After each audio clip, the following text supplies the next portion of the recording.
Ladies, gents, aunties and uncles, welcome to Dohzy Corner. I'm Fidelis. And I am Deborah, and we are glad to welcome you into this space.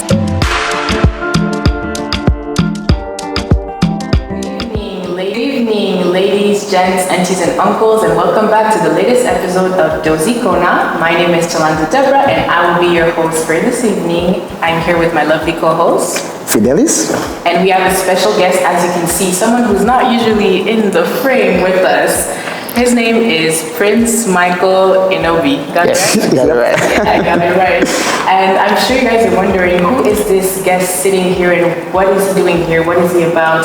Don't worry, we'll dive right into it. But I would just like to let you guys know that for this evening, my lovely co-host will play a double role today.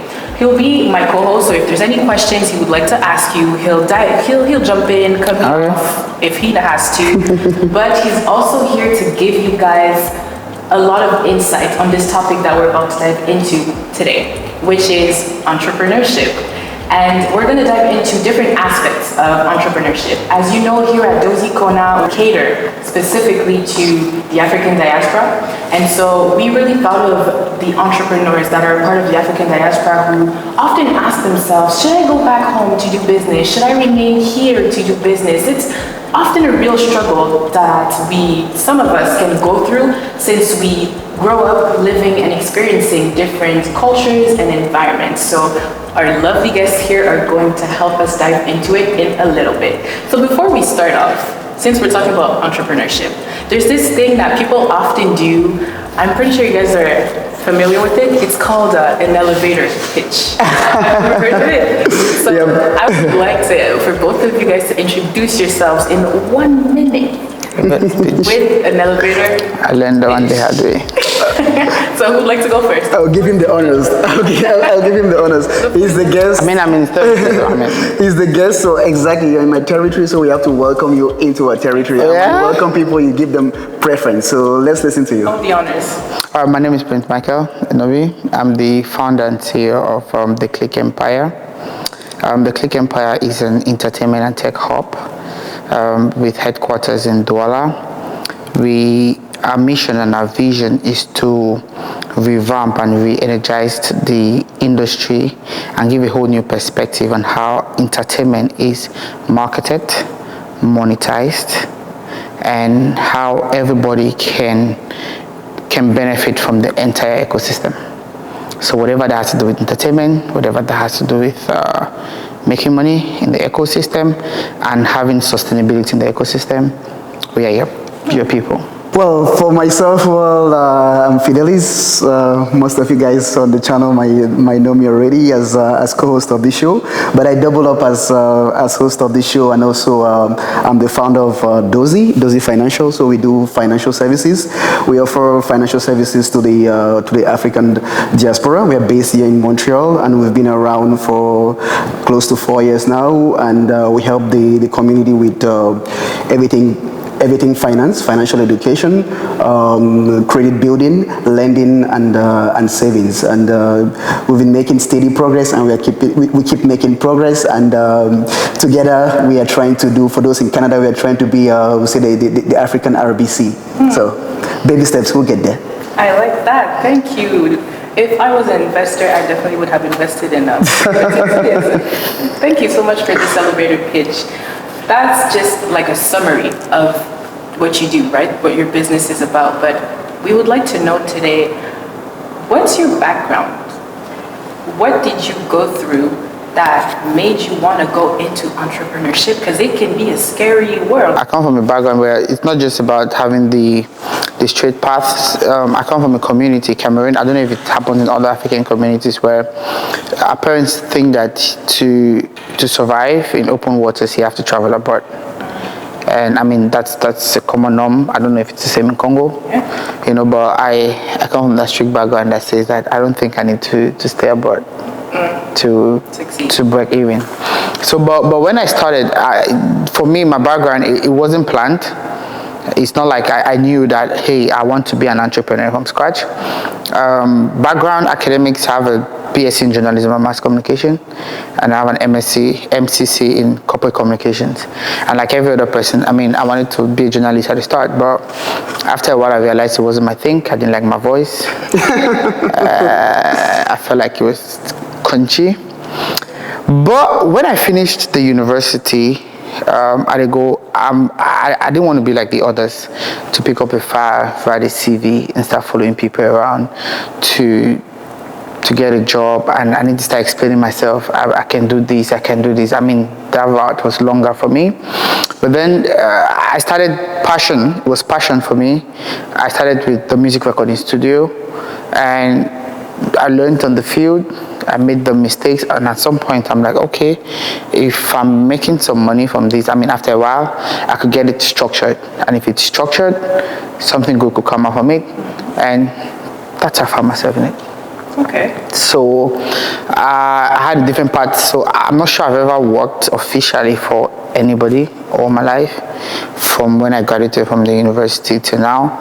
And I just didn't want to go through the route trying to explain myself that I'm good. I just wanted to show that I'm good. So I found myself in it. Mine is a little bit different. So I went through the traditional route of I went to school. Background-wise, I've tried a couple of things: biological sciences, business, computer science. Well, just by naming three things, that starts giving an idea of like, I was in a phase where I was a little bit confused. So I think entrepreneurship to me was a little bit different. Entrepreneurship to me is like people wanting to be a priest, but they find themselves on a path, but they feel a calling. Entrepreneurship to me was a little bit different. Entrepreneurship to me was, I was in a path that looked very nice to everyone around me, but deep down I felt like something was missing. I was just, I'm one of those people that whatever I have to do, I'll take it seriously. So I might not be the best mathematician, but if I take a math class, I'm going to pass. I'll do everything to pass the class. So when you have that type of personality like myself, you end up excelling at a lot of things, but then you're like, okay, but what do you want? So very close to what he said, where the environment or everything was more for me to take the traditional path, and it just felt nice to take the traditional path. So I always had that thing in me, like, okay, I would like to do something. I always had that thing of like, something is missing. Though everything looks nice, like this is the path of, okay, you have a degree, get a job and all, but I felt like something was missing. Well, long story short, personally I've dabbled in the corporate world a little bit. I've worked as a programmer for a couple of companies here in Montreal, and I'm one of those entrepreneurs that I'm more in the light of, I think what brought me to entrepreneurship, truly, to answer the question, or to be more precise, is my call. What I was feeling in was to build something. So I'm more of like the builder type of an entrepreneur. So I always felt that thing missing. So, but I went through school, and then when I had jobs, I always felt that missing thing too. But whenever I went down a path like a project or anything entrepreneurial or building something, I felt that sort of fulfillment, like, oh, I feel better. But like most people, I just didn't have that courage of like, okay, like let me first you may say, let me assume this and be like, okay, this is the path I want to take. So I would say, me, to summarize, was just more of like, I took the traditional path, but I felt like, oh, I want to build something, and that's kind of what led to Dohzy. So I spent a good chunk of 1 year, is around the COVID period. When you stay at home and you don't have to go out that much, creativity and a lot of things got built, and that's how Dohzy came about. And built out the MVP, onboarded some clients, and then we're able to grow to where we are right now. So I would say entrepreneurship to me brings out that part of me of building something, and I just had to take the courage to like go after it. But what has driven me so far with all of the difficulties to stay on that path is that passion to build.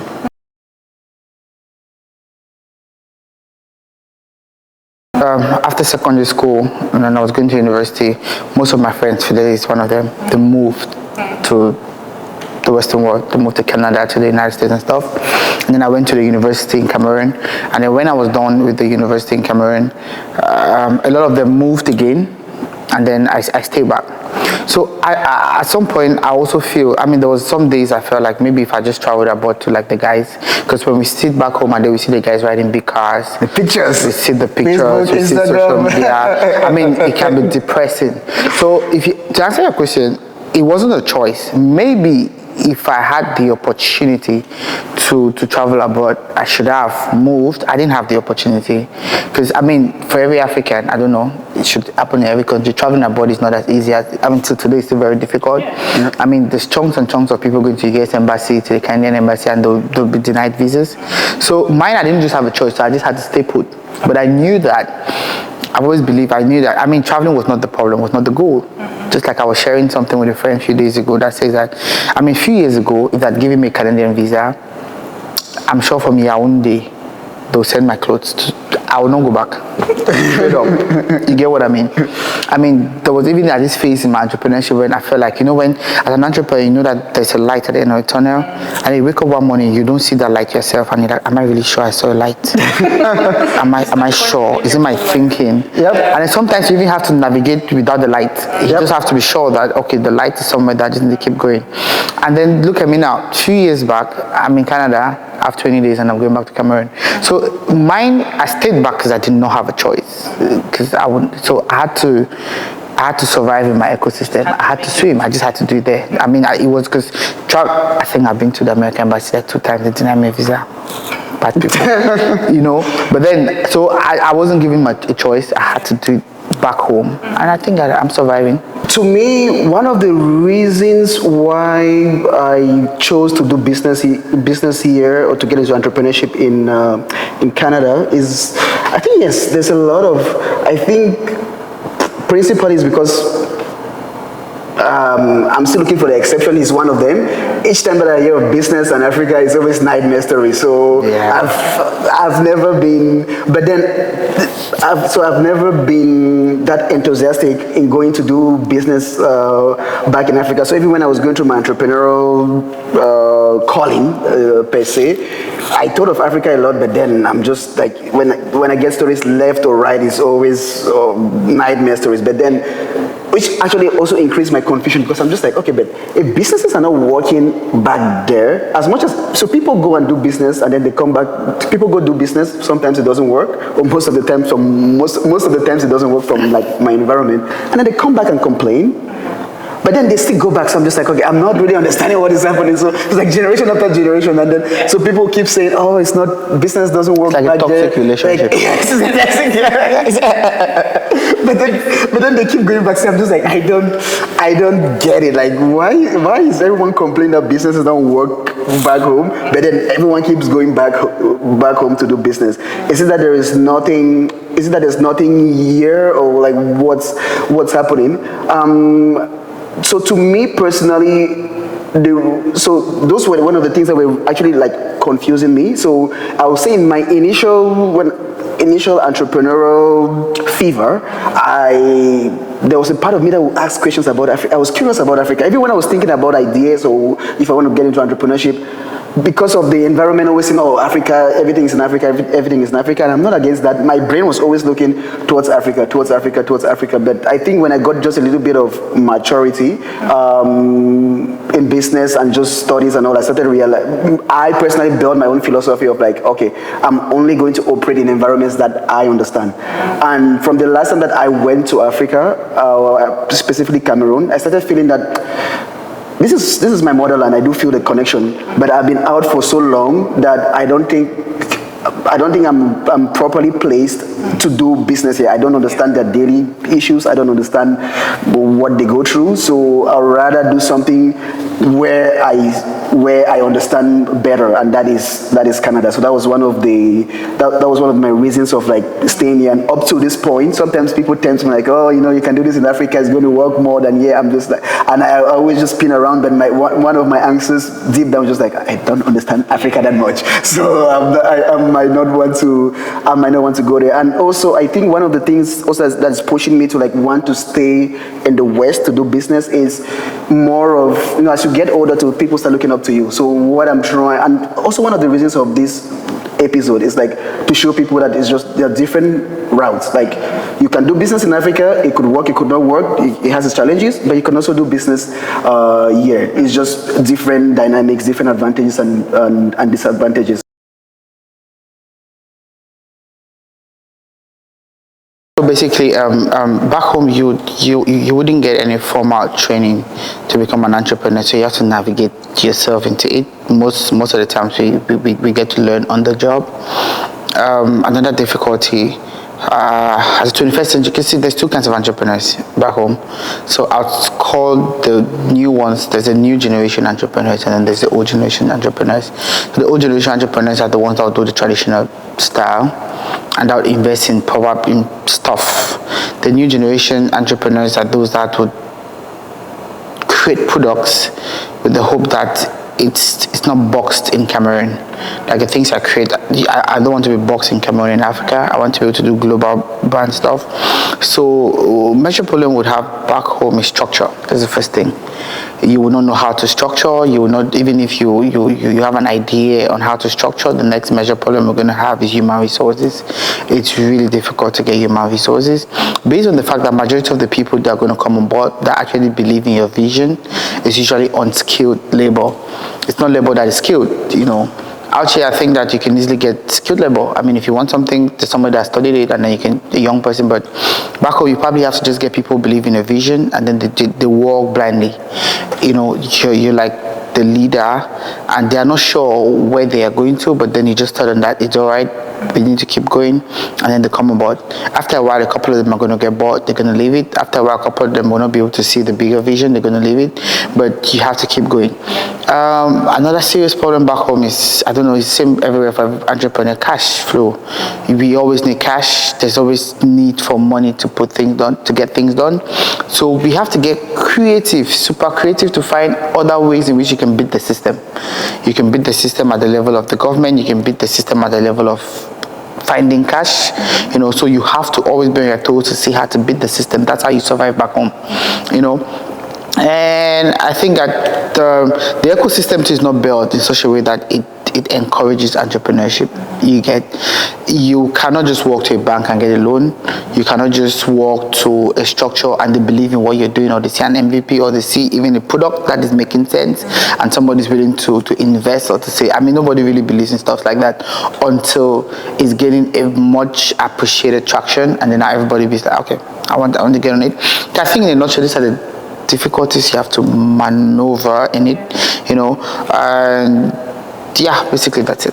From what you're explaining now, cash flow, system, belief, skill. Yeah. In all honesty, and you've been around, and you've been traveling around, and if you talk to even entrepreneurs in the West, those sound like very classic. Like it's business, basic, like it's a basic stuff. Challenges. It happens everywhere. Yeah.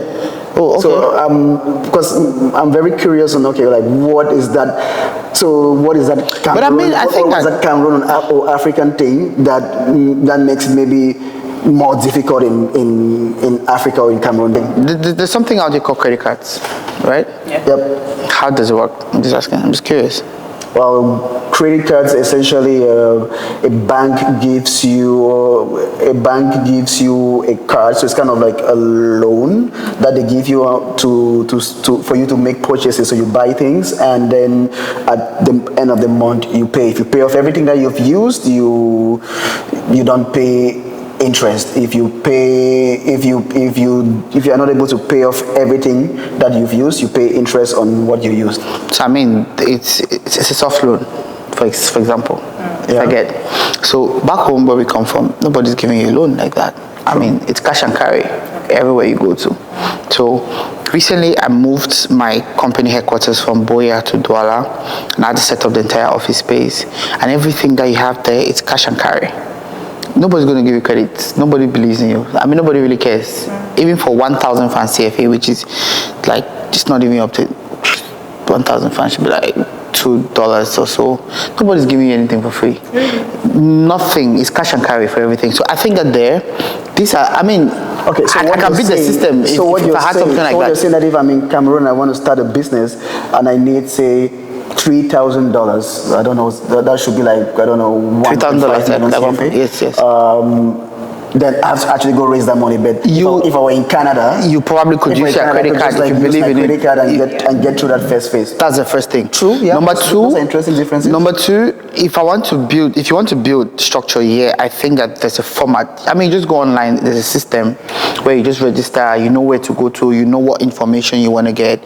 Back home, it's not that structured. You probably don't even know where to start. Okay. You probably don't even know who to talk to. You probably don't even. I mean, you could even go to the ministry or to some office, and they'll not even give you the right information on what to do. Okay. So you have to figure it out on your own.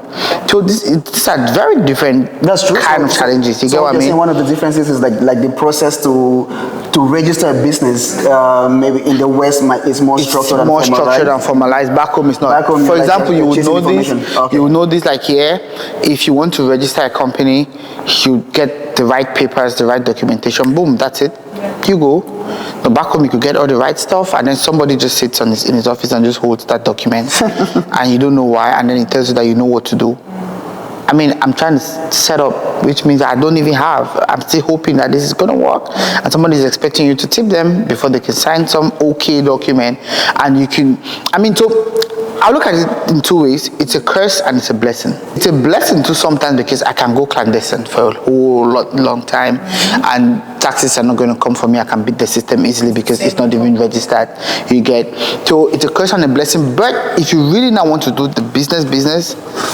For example, let me use one. I mean, entertainment industry artists in Africa, Cameroon, these are bankable brands, very bankable brands. I mean, if you look at a top artist like Dohzy in Cameroon or wherever is in Cameroon, Daphne, that's a brand that generates at least 30 million in a year, at least that's a minimum. So if you have that kind of brand, you should be able to have enough. I mean, if it was out here, I can use that to go to a bank and say, hey, I'm bankable. This is 30 million in 12 months. So, I mean, if you give me 30 million or 25 million next year, I could probably do 50 million and pay you back. But back home now, everything is on cash. Most things are on cash. So if I pay you 1 million, it's cash. If I pay you 1 million, it's cash. There's no proof. There's no paper trail. You cannot go to any place and show proof that I made 30 million. So it's a curse and it's a blessing. So these are these are glaring difficulties that we face down there. If you find yourself here, like myself, so you have like the immigrant challenge, that's one. But now this is Canada, so you have the second challenge of the black challenge. So you have to so it's two challenges that you have to face on the way. Depending on what generation you are as an immigrant, most of the times you are almost fighting the basics. What maybe I would say your white counterpart might not be fighting. By that I mean like what he's saying is like, okay, you might be an analogy from what he's saying, like you'll be fighting the system back home, like okay, maybe it's rigid. Here is not necessarily fighting the system. In all honesty, I think the system is well structured to support entrepreneurship. I have to give credit for that.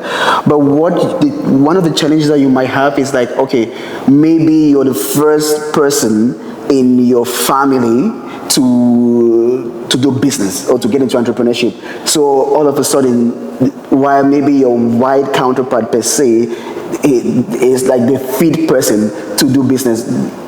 So a challenge in that case would be just to get maybe say a corporate lawyer to help you guide you through the system. Maybe your white friend has an uncle because they've just been here for too long that could just get that done for them. It's like if you go, you have to fight for that. So maybe just getting a good corporate accountant or a CPA to help you with the books. You have to fight all of that. And then there's also most immigrants, so when we come in, and I'm not trying to be disrespectful, the default is to play safe. So sometimes so when most people come in here, they're trying to establish them, get the base and then build a career. So most of the time, just from an environmental perspective, when you're talking about business, it's almost as if, okay, man, so I would say there's more. I don't want to use the word loneliness, but more isolation, because you're most people are trying to establish careers where you're trying to establish a business. So there's that you're out of sync with the community. So that creates more of a bigger fight per se. There's also the challenge. I mean, there's a couple of them. There's also the challenge of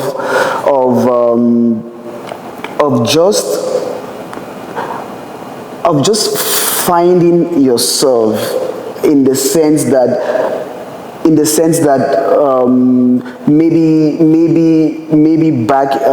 back home there is, well, it's not finding yourself in this case. I'll say inspiration. Maybe back home, as much as the system is rigid, there's a lot of inspiration that you can get because you're home, and there's people that decided to go build careers, and they've done well in their careers. But there's also people that have gone the way to do that have gone to do business, and they've been able to be successful. So you can look up to them. I feel like here there is less people to look up to.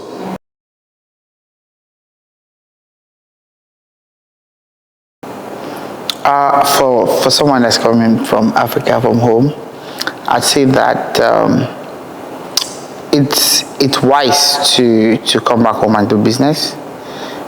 Take into consideration, home is home. That's the first thing, and it's easy to maneuver your way, even in darkness. I mean, if you're walking, let me use an anecdote. Say you're walking back home in Africa, in Cameroon, in Congo, wherever, and then the lights go off. You know exactly where home is. With or without the lights, you will you can find your way home. You would find your way home. But if I am in some other place, like if I'm in Montreal now, if light goes off, I probably don't know where. Let me not say like if my phone goes off and the GPS goes off, now I'm lost. Exactly. But if I'm back home and the lights go off, my phone I know exactly where I'm going to. Now, but then yes, this is the thing. With the new generation, I mean, the yesteryears, everybody coming back home, there was a cliche of one particular kind of business. Number one, container business. Everybody wants to carry things, and then that is not a very nice business model, because by the time you want to stress your life, I mean, sometimes they pick these things here for little or nothing, but the taxation things in Cameroon, it's in Africa generally, it's a nightmare. Yeah. So by the time you spend to take out that container and put it out, you realize that what you sell and what you receive, and then it's not commensurate. But these people, I mean, those that have been there will not say it. And sometimes one mistake I made, you jump into business is not because you understand it, because you heard that there's money in it, or because somebody's doing well in it, seemingly doing well in it, and then you jump in it. So I think that coming back home to the business is a beautiful idea, but we have to understand what kind of business works. Yeah. And in 2024, we should be innovative. I mean, we should leave all the old cliches. They're not, like I just give one example, the Bokang business. There's many other of those old things. It doesn't work anymore. But in the 21st century in such a way that, do you believe that I can create a system where I can be in Cameroon and then I comfortably make money in Canada? Yes. I don't see, maybe our generation now we're thinking this way, but the generations before us, which, I mean, they even have access to cash, to capital, because they've worked over. They need to start thinking about new ways in doing these things. They need to start thinking about new ideas and new places to invest money in. So I would not advise it. It's a very good thing to come back home, but you have to think wisely, because I'd say that the normal traditional style and things of investing, they're burnt. It will not work. I think in the West, what we have is what I call white spaces. Like, I don't think someone can surprise me, but I don't think someone can build an online shopping business on the scale of Amazon in the next 5 years. So if you're trying to build something like Amazon today, it's like, well, it already exists. But there's what we call a lot of white spaces. So I don't know, let's say Amazon ships to the central of Montreal. There's always this outskirts of Montreal, in French the banlieue, like outskirts where it's like, oh, nobody ships there.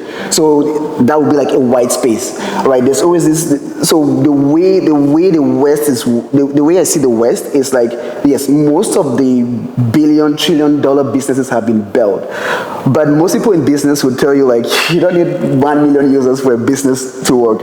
Most of the time, if you can satisfy a very small niche properly, you can build a very proper sustainable business.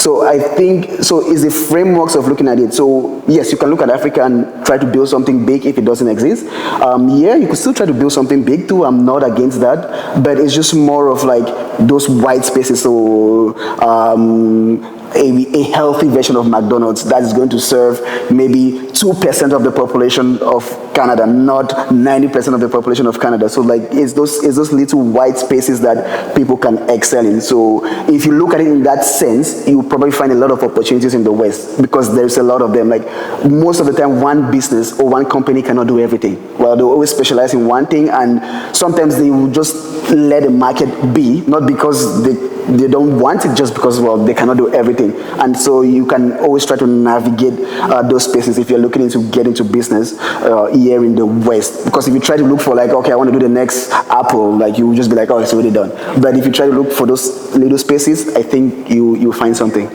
So from what I'm getting, ladies, gents, and uncles, is that no matter where you want to start your entrepreneurship career, whether it's in Africa, whether it's in here in the West, is that you have to be very particular with the niche you want to get into. Make sure that it's a business that still functions, and if you want to do it here in the West, is to really look into those white spaces, try to fill in the blanks with what already works. That's what I'm getting. Yep. This was a very insightful episode, and I'm pretty sure that every single one of you here who listened to this episode can resonate with either Fidelis or Prince, who have a very different journey and perspective of entrepreneurship as well, and obviously challenges always remain the same, lived and experienced differently, of course, but it's always the same game. So thank you so much for your time, Prince. Thank you so much for your time, Fidelis. We shall see each other on the next episode of Dohzy Corner.